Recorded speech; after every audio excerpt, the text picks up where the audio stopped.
Introducción a la vida fascista. 4. Del chimichurri al bel canto. Uno de los primeros embates estuvo dirigido a las costas, en tanto ribera y límite de nuestra territorialidad. Allí, en la avenida costanera, los porteños estaban acostumbrados desde hacía décadas a ver estacionado una especie de container fisurado, el desván de una perdida casa rodante que en línea sucesoria, desde las esculturas de Lola Mora en la costanera sur hasta los últimos vestigios de la costanera norte, antes de empinar el codo en lo que hoy llamamos Ciudad Universitaria, que también fue creada por el intachable luego de la carga de la caballería contra el bastión de los alquimistas de Marx.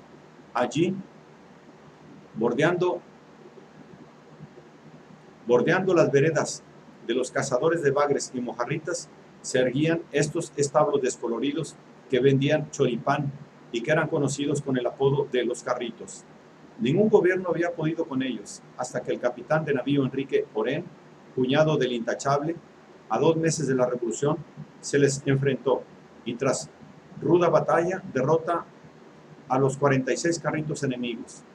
Gregorio Seltzer lo llamó en la época héroe de la reciente batalla de la Costanera, cuya gloria no se vio aún más enaltecida cuando, con la polvareda aún vibrante en los aires, sin el reposo en tierra que ofrece la paz de la victoria, dice: repudio y combatiré al liberalismo ateo que busca la destrucción de todo aquello que constituye los pilares básicos de la argentinidad. Una vez proclamada la estampida de los choriceros, el 27 de julio de 1966, hacia la medianoche, el capitán de navío R. Enrique Green Urien anunció por televisión que se reprimirá en forma ágil y concreta a las revistas pornográficas. Y en esto es preferible que se nos vaya la mano y no que se nos quede corta. No hay que olvidar que todo esto es la base de la penetración comunista. Sin duda, la mano se le fue al capitán de navío, porque de paso también se llevaron, entre otras cosas, obras de kiosco editadas por Eudeva, del autor Román Gómez Macia, no precisamente pornográficas, sino más bien teológicas. La obra del Señor no está en su casa. Es una comedia sobre las dificultades administrativas del paraíso, los estorbos burocráticos de San Pedro al recibir a las almas de la tierra, las quejas que los funcionarios canonizados deben escuchar de parte de quienes se creen merecedores del paraíso, como aquella mujer asturiana que se suicidó y mató a uno de sus hijos cuando las tropas le arrancaron a su marido minero y lo mataron ante sus ojos, y los de su pequeño vástago, ella, que según San Pedro trabajó toda su vida, y parió la misma vida hasta el día en que cometió el sacrilegio, quería más justicia que la que el cielo quería proporcionarle. No quería separarse de su hijo, guardado en el paraíso en la séptima compañía de querubines revolteadores. Por esta humilde queja ante la burocracia celestial, el capitán Green cumplió con su deber. Son por demás conocidas las desventuras del comisario R. Margaride, conocido con el apodo de la topadora moral, a cargo de la Comisión General de la Inspección, independiente de la municipalidad, que sintetizaba con precisión su concepción del mundo cuando aseveraba que la inmoralidad es otra forma de delito. Hasta sus mismos compañeros de trabajo sonreían ante su devoción puritana cuando hacía sacar a las parejas de los hoteles alojamiento, las metía en camiones celulares y llamaba a sus respectivos cónyuges en el caso de que se comprobara de que cometían adulterio, o sus incursiones nocturnas en los bosques de Palermo, en el reducto porteño conocido por Villa Cariño, en el que parejas en coche practicaban varias modalidades del erotismo delictivo. Todavía pueden conseguirse los recortes de los periódicos en los que se ofrecen a precios llamativamente baratos inmuebles de albergues transitorios con dificultades de funcionamiento. Da risa esta desmesura oficial. Parece material apto para una película de la picaresca porteña, con sus funcionarios estrictos en las normas de la higiene pública, el grotesco de la censura, como la de aquella directora de un colegio normal que en agosto de 1967 prohíbe hablar a las alumnas en los recreos de cosas serias, o la dedicación a su deber del secretario de Abastecimiento Juan Miravilla, que no solo impone el reglamento al personal de su repartición de pararse cada vez que entra un superior en la jerarquía, sino que también dispone que cada empleado debe llevar una camisa con 2 bolsillos en la parte delantera. Pero esta comicidad es relativa. El celo con el que se lleva a cabo una operación cultural como la que emprendió la Revolución Argentina no carece de sus aspectos aparentemente ridículos. Esta ridiculez hace decir incluso a los más incondicionales del gobierno que no es bueno llegar a extremos no acordes con la modernidad, que todo el mundo nos mira desde afuera, que no debemos parecer más papistas que el Papa, que no es bueno confundir el grano con la paja, que hay que limitar los excesos de la purificación, que podemos tener dificultades con el stand-by si olvidamos la religión de los grandes magnates de las finanzas. Cada régimen tiene a sus moderados, aquel también los tenía. Hay distintos tipos de moderados, aquellos que consideran que cerrar la Boite Mau Mau porque daba una promocionada fiesta con el lema de sea infiel, deje de comprar las grandes marcas para conmemorar el éxito de una campaña publicitaria de Master, nueva marca de cigarrillo. Fiesta interrumpida por el director de espectáculos y diversiones de la municipalidad, coronel José Bernardo Tabanera.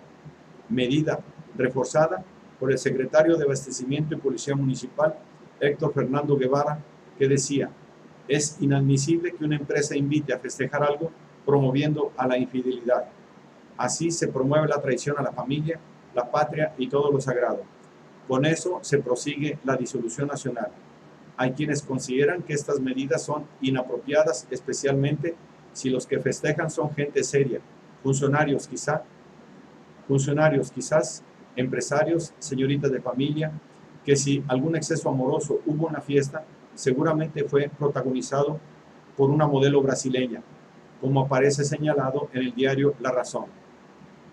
No olvidemos que las brasileñas fueron durante décadas la fantasía demencial de los porteños de todas las edades, que soñaban que en Copacabana las cariocas se los llevarían sin consultarlos al pie de una palmera y los violarían semivestidos, que, como decía en su nota estelar Víctor Sueiro, los funcionarios actuaron de buena fe porque su intención era finalmente sana, es decir, como dice el coronel Tabanera: quiero que esta ciudad sea una isla de decencia en el caos del mundo entero.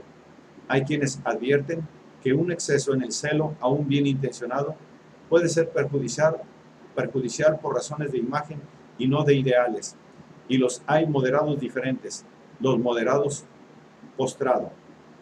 Estos, como el doctor Mariano Grondona, pide la intervención de la universidad, lo hace con insistencia, participa de sus preparativos y cuando suceda propone clemencia, sugiere buscar a los rescatables entre esa banda de narices ganchudas que venden voz proletaria, porque bien sabe como eficiente politicólogo y mejor carcelero que cuando se invade un territorio no es posible gobernar con pericia en tierra arrasada y que es necesario buscar aliados, porque aún en tierra enemiga hay gente razonable, es decir, deseosa de pactar. En este caso, la moderación salió mal, la universidad fue definitivamente destruida.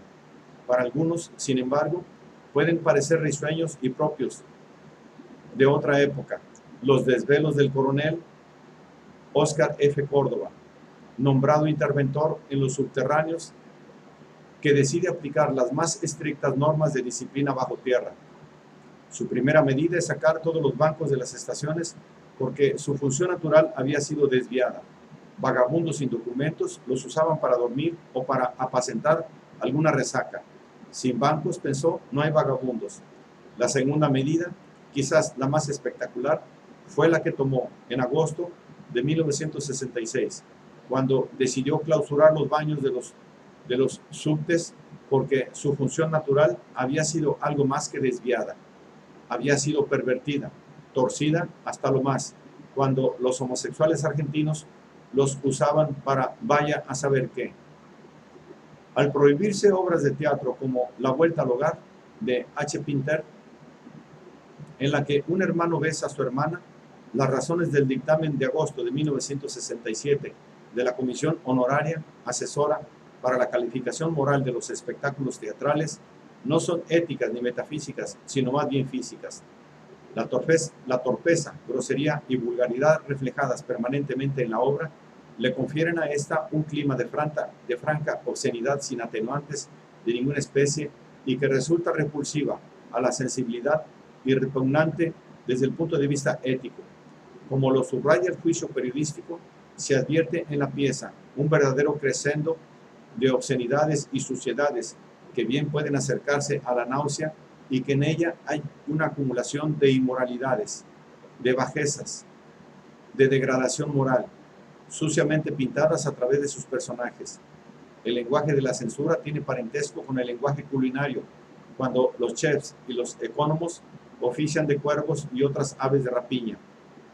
En el mismo mes de agosto de 1967, a propósito de la lamentada prohibición de la ópera Bonmarzo, prohibición complicada porque la obra no se había estrenado en Buenos Aires y debió impedirse su puesta en escena por comentarios de prensa sobre las funciones que se habían dado en Nueva York.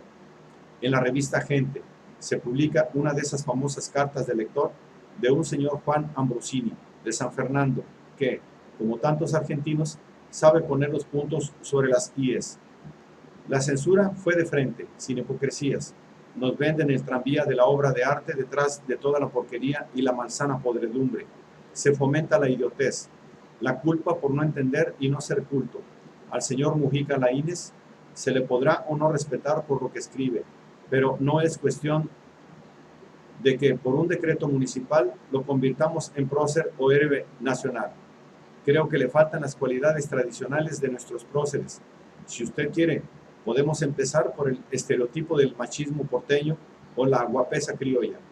Dejemos a los países civilizados que sigan demostrando su subdesarrollo humano. Nosotros somos argentinos y capaces de matarnos por una partida entre Boca Juniors y River Plate. ¿Qué tiene que ver ese señor con nosotros? Mujica Laínez es un extranjero, aunque en su partida de nacimiento figure como argentino. ¿Qué tiene que ver? Mostremos la porquería que hay detrás de esto. ¿Qué porquería?, decía Sandrini.